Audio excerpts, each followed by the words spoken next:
একটি লাইনে biodegradable bag তৈরির জন্য 3 থেকে 4টি মেশিন লাগে। প্রথমে যে মেশিন লাগে সেই মেশিনকে বলা হয় ফিল্ম ব্লোয়িং মেশিন। ব্লোয়িং মেশিনের সাইজ অনুযায়ী উচ্চতা নির্ভর করে।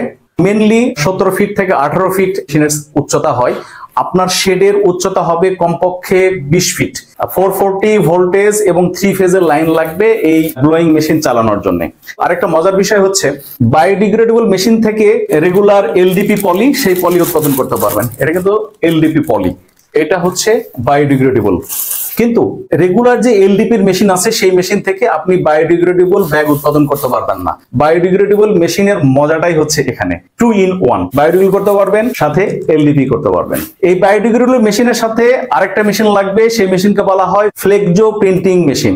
আমাদের ব্যাগের সাথে দেখবেন যে অনেক সময় অনেক কিছু লেখা থাকে, সেই লেখাটা প্রিন্ট করার জন্য আমরা যদি আপনাকে একটু ব্যাগের কাছে থেকে দেখাতে পারি, এইখানে লেখা আছে আমি পচনশীল বা 100% পচনশীল, আমি রেগুলার পলি না, এই ধরনের কথা লেখা আছে। এই যে লিখবেন, এটা কি দিয়ে লিখবেন? এটা তো আর কোনো কিছু হাতে লেখা সম্ভব না বা স্ক্রিন প্রিন্টিং করা সম্ভব না, এটা মেশিনের মাধ্যমে লিখতে হয়। এই মেশিনকে বলা হয় ফ্লেক্সো প্রিন্টিং মেশিন।